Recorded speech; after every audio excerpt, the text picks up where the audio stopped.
Esta es tu historia. Esta es mi historia. Pero principalmente, esta es la más grande historia que se haya contado. Esta es la historia de Dios.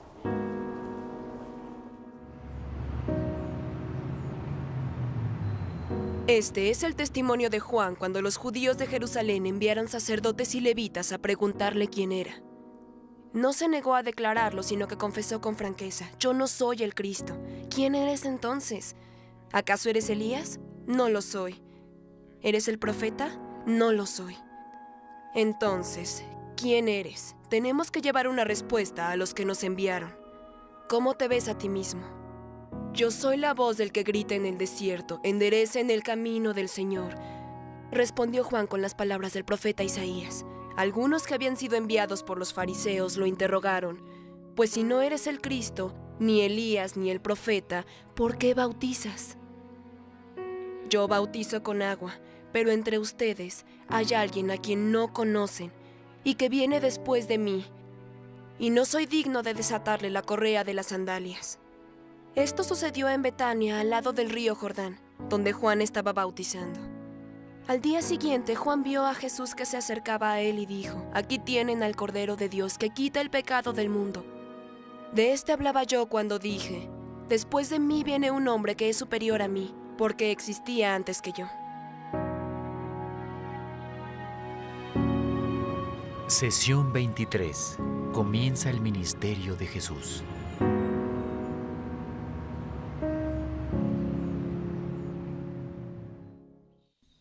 Las áreas del centro de la ciudad no serían lo mismo sin los vendedores callejeros, los taxis, algunos indigentes y el predicador de la esquina.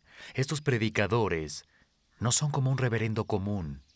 Algunos incluso resultan algo aterradores y te preguntas si olvidaron tomar su medicamento. Aún así, ellos permanecen en una esquina de la calle proclamando que Dios tiene una solución para el problema eterno de las personas. ¿Cuál es la solución? ¿Cuál es el plan de Dios para recuperarnos? Hemos visto cómo se desarrolla durante más de 2000 años a través de Israel. Malaquías nos dice al final del Antiguo Testamento que el próximo profeta que hable nos va a dar la solución.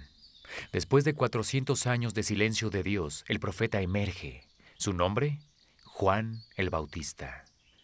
Pero él tampoco es el clásico predicador común. No, es un tipo harapiento, excéntrico y bohemio que vive en el bosque. No tiene credenciales y come bichos y miel. Espero que al menos le pusiera miel a los bichos para endulzar el sabor de los insectos. Juan el Bautista, como el predicador de la calle, estaba un poco loco. Sin embargo, Juan también quería darnos la solución a nuestro problema eterno. Finalmente va a presentarnos la solución de Dios para recuperarnos a todos. Entonces Juan emerge del desierto, quitándose las patas de saltamontes de los dientes, y comienza a hablar. Las personas lo miran. Cuando los líderes judíos le preguntan quién es, les contesta: soy la voz del que grita en el desierto, enderecen el camino del Señor. Debieron saber de inmediato quién decía él que era. Eso es exactamente lo que el profeta Isaías y el profeta Malaquías dijeron que diría. Juan nos dice que la solución no es un qué, sino un quién. Y tenemos que entender quién es Él antes de entender lo que vino a hacer. Lo que va a hacer solo será determinante si es quien dice ser. La primera vez que Juan y Jesús se encuentran, Jesús le pide a Juan que lo bautice. Juan se siente incómodo con esto, pero Jesús insiste. Cuando Jesús es bautizado, el cielo se abre y el Espíritu de Dios desciende sobre él como una paloma. Luego una voz desde el cielo dice: este es mi Hijo amado, estoy muy complacido con él. Mateo 3:17. Aquí tenemos la presencia de la Trinidad en un suceso importante: el Padre, el Hijo y el Espíritu Santo. El primero en revelar la identidad de Jesús es Dios mismo. Jesús no es cualquier persona. Es el Hijo de Dios. El Espíritu luego lleva a Jesús al desierto. Él ayuna durante 40 días y 40 noches. Está hambriento. Cuando nuestra carne es débil, somos más susceptibles a caer en la tentación. Y Satanás se aprovecha de este momento y lo tienta con 3 cosas muy apetecibles.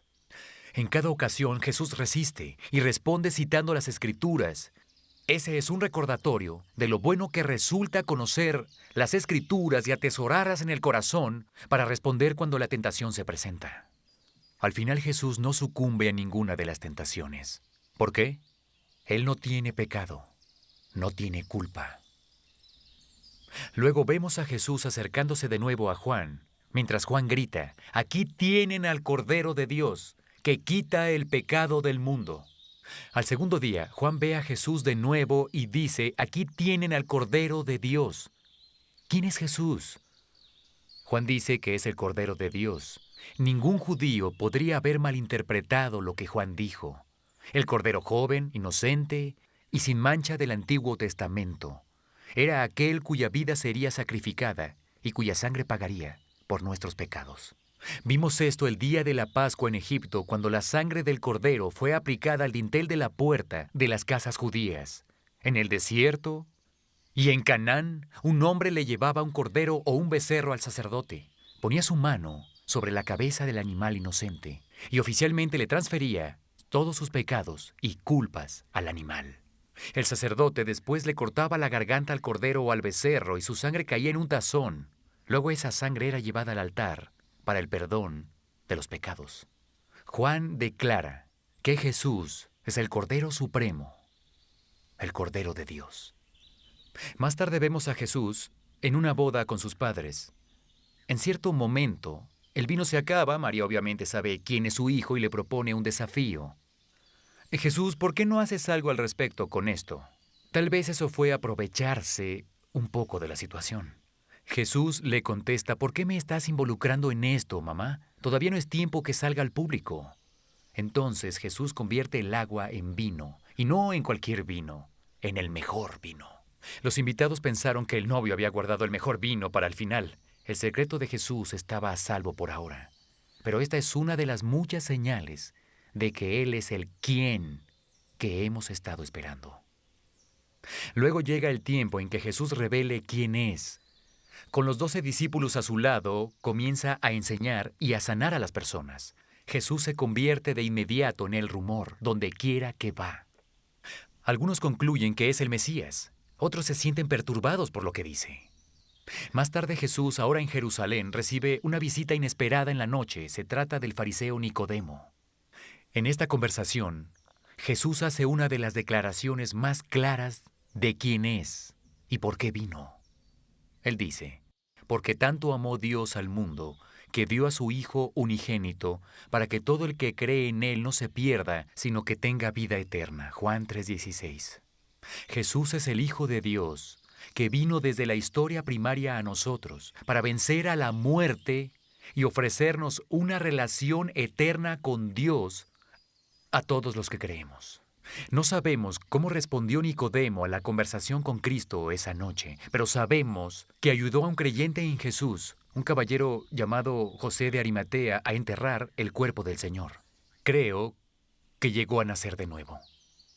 Cuando Jesús va de regreso a Galilea, decide pasar por Samaria. La mayoría de los judíos se desviaban de su camino para evitar Samaria, ya que despreciaban a esas personas. Pero Jesús no. Al mediodía, va a un pozo y se encuentra con una mujer. Y comienzan a conversar. Ahora, un hombre judío ni muerto hubiera tenido una conversación con un samaritano, mucho menos con una mujer. Jesús sí. Las reglas estaban cambiando. Jesús ve en su corazón y la historia de su vida, y ella sabe de inmediato que él no es un sujeto común. La mujer dice, sé que viene el Mesías, al que llaman el Cristo. Ese soy yo, el que habla contigo, le dijo Jesús. Juan 4, 25, 26. Ella entonces vuelve corriendo a la ciudad y da su testimonio y nos cuentan que muchas personas creyeron. Esa buena noticia que Dios le promete primero a Abraham no es solo para Israel. Todas las naciones serán bendecidas. Dios le da la oportunidad a todos de volver a Él. Por el momento se dan las condiciones para seguirlo y para matarlo. Jesús viaja por Galilea enseñando y sanando a todas las personas. En cada ocasión, da pruebas de que Él es quien dice ser. De modo interesante, también echa fuera de la gente a los demonios, espíritus malignos que residen en las personas y oprimen sus vidas con depresión, ira, confusión y enfermedades. En varias ocasiones los demonios salían y reconocían a Jesús como Dios, pero Jesús evitaba que los demonios hablaran. Sin embargo, no todos le creían. En una ocasión Jesús sana a un hombre de lepra y le dice al hombre que sus pecados le son perdonados. Los maestros de la ley escucharon esto y declararon: «Está blasfemando. ¿Quién puede perdonar pecados aparte de Dios?». Tienen razón, pero no ven a Jesús de Nazaret como Dios. Por eso no son conmovidos con su muerte. Este capítulo termina donde comenzamos, con Juan el Bautista. Él está en prisión y le manda a hacer una pregunta a Jesús: ¿eres tú quien habría de venir o tenemos que esperar a alguien más? Juan sabía que lo más probable era que perdiera la vida por su proclamación atrevida del Mesías. Quería saber que Jesús era el elegido. Es comprensible. Jesús le envía un mensaje que le da una respuesta final a Juan. No mucho tiempo después, cuando su popularidad y también la oposición a Jesús siguen creciendo, decapitan a Juan. Él murió sabiendo quién era Jesús. El Dios de la historia primaria entró a la historia secundaria para darnos la solución final a nuestro más grande problema. Se llama Jesús. Antes que sepas cuál es la solución, tienes que saber quién es la solución. Lo que Jesús va a hacer en los siguientes 3 años, aunque resultó heroico en su momento, no importa para la eternidad, a menos que Él sea quien decía ser, Dios en persona, en carne y hueso. Nos enfrentamos a la misma decisión que todas esas personas que se encontraron con Jesús cuando caminaba en la tierra. Dios Padre nos mandó a Dios Hijo para que hiciera lo que nosotros no podíamos hacer solos. Dios mismo es la solución que hemos estado esperando todos estos años. Tal vez debemos pararnos a escuchar la próxima vez que pasemos cerca de un predicador callejero. Posiblemente no está tan loco como creemos. Discusión del DVD. Por favor, ve a la página 147 de tu guía del alumno y discute el video que acabas de ver.